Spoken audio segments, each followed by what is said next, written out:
how are you? This is George A. Clark welcoming you to the debut of the podcast entitled By George, I Think He's Got It.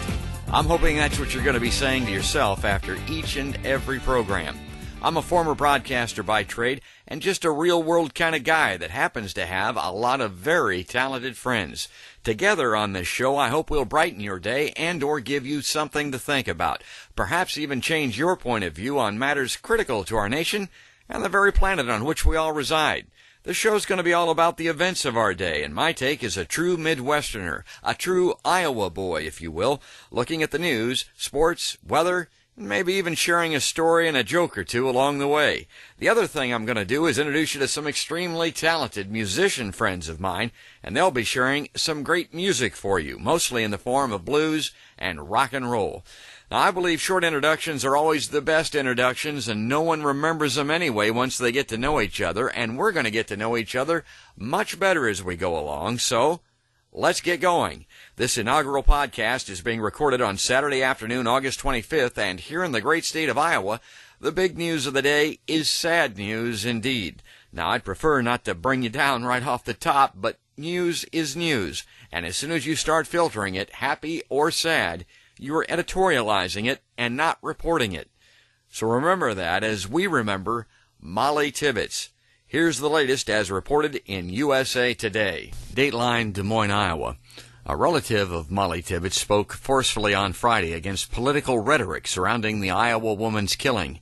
Sandy Tibbetts Murphy expressed her desire to reclaim our Molly from those using her as a part of their racist, false narrative.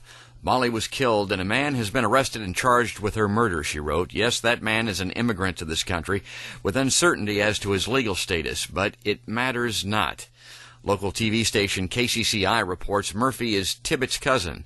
The station says Tibbetts' aunt, Billie Jo Calderwood, shared a similar sentiment in a now-deleted Facebook post, "Evil comes in every color." Christian Bahana Rivera, who is charged with first-degree murder in Tibbetts' death, worked on an Iowa dairy farm despite his status as an undocumented immigrant. Many Republicans are citing Tibbetts' death as a reason to pass a bill requiring all U.S. companies to use a federal system to check the immigration status of all job applicants. Rivera's attorney, former employer, and U.S. officials have presented conflicting accounts of Rivera's immigration status. But Murphy said those casting blame should instead focus on the accused killer's sense of male entitlement. We must be willing to address the way we raise our boys and young men so that the violence is not a part of their response to this world, she wrote. It is not your right to exacerbate this grievous act by hijacking Molly and all she believed with your racist fear-mongering. You do not get to use her murder to inaccurately promote your permanently separated hyperbole. You do not have permission to callously use this tragedy to demonize an entire population for the acts of one man. No, we reclaim our Molly. So with that, we're going to do what I spoke of at the onset. We're going to play a little music, and as befitting this tragic, sad story, here's a sad song from our friend Bob Pace, and it fits this story well. Molly's gone, and the thrill is gone. B.B. King, great. Here's Bob Pace.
gone away. Yeah, I said till it's gone, till it's gone away.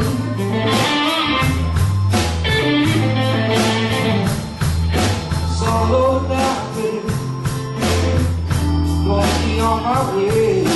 Yeah.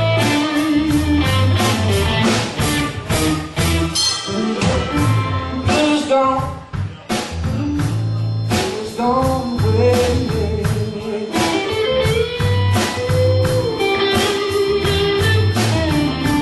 Till it's gone, till it's gone away.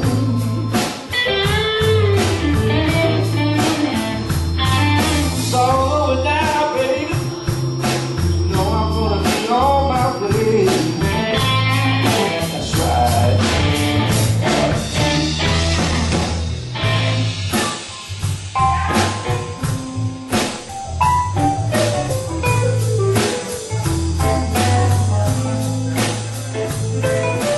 That's Bob Pace and the Dangerous Blues Band with a song that couldn't be more fitting, more tragic than what you're hearing there. The great B.B. King standard. That's Bob Pace on lead guitar, Tom Murphy on bass, Benny Williams on the drums, and the great Neil Stoffergen on keyboards. But anyway, going back to that article, just to wrap that up, I agree with everything that her relatives have to say, and God love them for what they've been through. But one thing I will say about Molly Tibbetts and her abduction and ultimate tragic murder, young women need to be aware that no amount of training and no amount of skill set is going to keep predators from taking the lives of innocent victims. There are people out there that are evil. This man was the face of evil. And you have to understand that when you're out running by yourself, when you're out in public and you're by yourself and you look vulnerable and you're defenseless, there are people that are looking at you. There are men that are looking at you with ill intent. And you need to be aware of your surroundings. Be cautious. Don't run by yourself. And always have some means of self-defense. She had a cell phone with her. Apparently, she never got an opportunity to use it to call 911, which is too bad. But mace or something if you're going to be out there by yourself. And probably best not be out there by yourself. That would be my recommendation. But anyway, that's going to wrap it up for today. We're going to end on a sad note. It's unusual, but that is the news. That's what's most important here in the heartland right now. A lot of big national news going on. Our friend Donald Trump is really stepping in it looks like. And we're going to pick that up here with the next By George segment, and I hope you'll tune in for that. I'm going to wrap it up with the national forecast. I like to do that because it makes you aware of what's happening with the weather and, more importantly, the climate. Here's the national forecast, and if this sounds all too weird to you and where you live, think about climate change and think about what we can do to stop it. After a pleasant break from summer's heat and humidity over the past week, hot temperatures are making a comeback in the central and eastern states from a weather pattern change. This new weather pattern will also help provide relief from wildfires and smoky conditions in the northwest. A dome of high pressure is building across the plains east and northeast, which will send temperatures climbing once again. Kansas City and Omaha, Nebraska saw highs in the 70s and lower 80s much of the past week. However, the heat is returning this weekend as highs bounce back into the 90s in both cities. Chicago may approach 90 degrees on Sunday after enjoying highs in the 70s and lower 80s over the past week. The Windy City could see some additional days near 90 degrees early in the week ahead.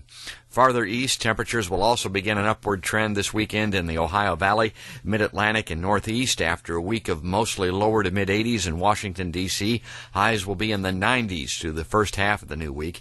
For D.C., highs in the mid-90s, which are forecast for Tuesday and Wednesday, are about 10 degrees above average. But the heat could be more impressive further north. New York City and Boston could also see highs in the low to mid 90s Monday through Wednesday. Parts of New England could see temperatures as much as 20 degrees above average on Tuesday and Wednesday. And if you don't welcome this burst of late summer heat, we have some good news. A cold front should knock temperatures back closer to late August averages by Tuesday in the Midwest and by the Thursday in the Northeast. That said, more above average temperatures are favored as we begin September in the central and eastern states. According to the latest 6 to 10 day temperature outlook from NOAA's Climate Prediction Center.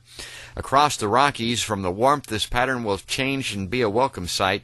Smoke from wildfires burning in the eastern United States and western Canada has been plaguing the region with poor air quality. A southward dip in the jet stream has developed over the northwest and will persist into the new week ahead. The cooler temperatures moving in with that jet stream plunge will reduce the wildfire danger, and in addition, this should also help scour our wildfire smoke, and improve air quality. There's even a chance that parts of the Northwest could see some rain this weekend and into Monday. In addition to the rainfall, it may be cold enough in the higher elevations of the northern Rockies for some snow.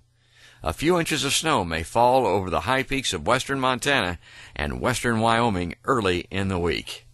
That's your forecast. That's I Think He's Got It by George. I'll be back soon. Thanks for listening.